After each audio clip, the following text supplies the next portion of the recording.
Hello everyone. LC oscillations. This is the topic we are here today with. So here in LC circuit, whenever L means inductor and C means capacitor are connected with each other in parallel, then in the absence of any resistor absent in the circuit, or we can say if there is no resistance in the circuit, the energy which is stored by the capacitor, we already know it is stored in the form of electric energy, right, or electric field, and the energy which is stored by the inductor, it is in the form of the magnetic field. They oscillate between one among the other, right? So here whenever an L and C means an inductor or and a capacitor are connected across each other, where the capacitor is fully charged. So the capacitor is charged to its maximum value. Now the capacitor is storing the maximum charge. As soon as the inductor it is connected to the capacitor finds the path of the current to be completed and now able to send the current in the circuit, right, through the inductor, the circuit in which inductor is connected.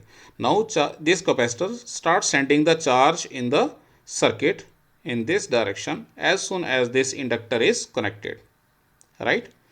So the charge on the capacitor goes on decreasing, and on the account of that decreasing charge, the current in the circuit keeps on increasing.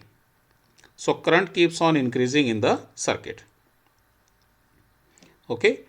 So with the passage of time, the charge on the capacitor is decreasing, means the electric energy stored on the capacitor is decreasing, right? And because this increasing current is passing through this inductor, so because of this increasing current, or because current is changing, the magnetic field starts building across this inductor, right? Changing current produces the magnetic field, increasing magnetic field. So with decrease in the charge on the plates of the capacitor, currents in the circuit keeps on increasing, and hence the magnetic field across the inductor keeps on increasing, right? So therefore the energy in the capacitor in the form of electric field, it goes on decreasing. Earlier it was at its maximum value, and now it is at somewhat lower value because some charge is sent in the circuit in order to constitute the current. And an amount of energy is stored in the inductor, which is in the form of the magnetic field, which depends upon the how much magnetic field is built across this inductor. A time comes when capacitor completely discharges, right? So capacitor loses all of its charge, and in that case the current in the circuit at that point of time is maximum. So at that point of time, whenever the current in the circuit is maximum, the magnetic field across this inductor, it is also maximum. Now there is no more charge for the capacitor with the capacitor left. So therefore further flow of charges is not possible, and hence current just ceases to flow. And now capacitor holding no charge, therefore all of its energy is zero, means it stores no more energy now, and all of energy it is stored by the inductor now in the form of the magnetic energy, or we can say magnetic field. So in this process, the capacitor which is charged at this point to its maximum value, now it is completely discharged. At this point of time it was storing the energy to its maximum value because of the charge on it, and now it stores no charge, and hence it's have no energy to electric energy to store. All the energy, it is the electric energy, it is now converted to the magnetic energy in the inductor here. Now what happens? So whenever no currents flow in the circuit, so this magnetic field finds no reason to increase or remain at its constant value, right? So it has no such enforcement to remain at one fixed value or to increase any further, because there is no current in the circuit now. So this magnetic field starts decreasing. So when this magnetic field in the inductor starts decreasing, its magnetic field becomes less.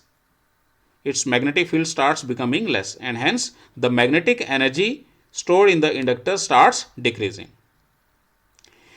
At the decrease of this magnetic field, the current starts flowing in the circuit, because decreasing magnetic field creates a current.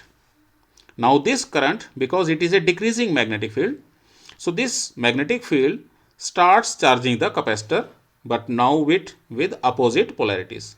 The plates which were charged, according to here it was positive, and here it was negative. Now the capacitor will start charging, but in opposite polarity. The plate which was positive, it will now start storing the negative charge, and the plate which was negative, it will now store the positive charge, because it is the decreasing magnetic field, right? So this decreasing magnetic field around the inductor, it sends the current in the circuit, which charges the capacitor in opposite polarity. So this process continues till all the magnetic field of the inductor becomes zero. So now energy stored by the inductor, it is in the form of magnetic field, it becomes zero, and all the energy, it is now in the form of the electric field, which is stored by the capacitor now. So in this process, all the magnetic energy, it is converted to the electric energy again stored in the capacitor. So here we see that electric energy, it is converted to the magnetic energy, and when all the electric energy is converted to the magnetic energy starts decreasing and starts building the electric energy. So in this way, we see that electric energy is converted to magnetic energy, and magnetic energy is converted to electric energy. In the next step, what happens? Now the capacitor is charged in opposite manner than it was charged in the at the beginning. Right now, the capacitor starts sending the current in opposite direction than in what direction it was sending in the initial state.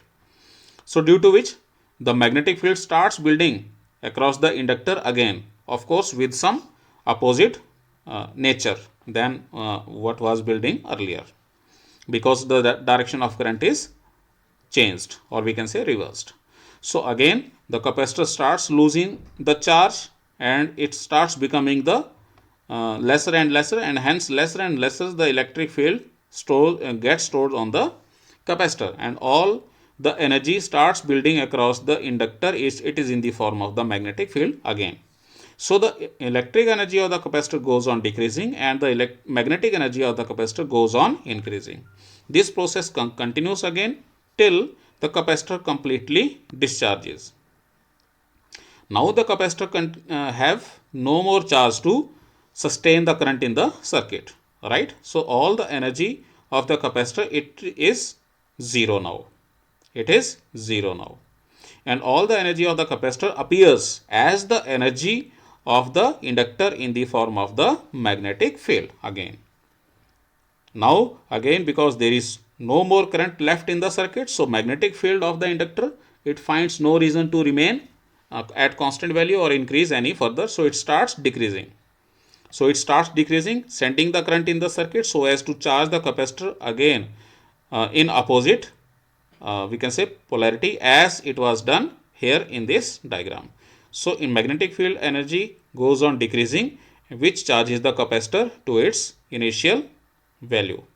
So when all the magnetic energy is lost by the inductor, it is converted to the electric energy stored by the capacitor.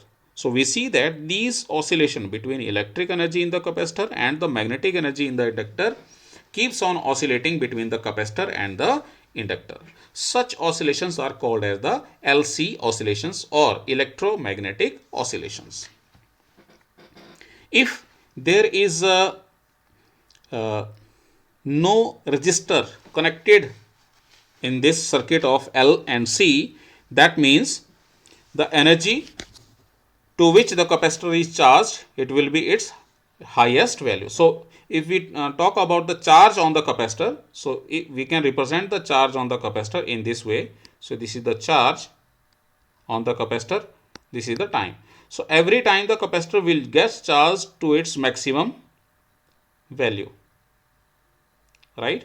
Such kind of oscillations are called as undamped oscillations. But we already know in practical situations there is always some resistance, howsoever small it may be, so due to which the capacitor does not get charged to its maximum value, right? So for every oscillation some amount of charge is lost, or we can say some amount of energy is lost. So due to which the amplitude of the energy, or we can say energy stored by the LC circuit, it keeps on decreasing after every oscillation. So such kind of oscillations are called as the damped oscillations. So this is all about LC oscillations.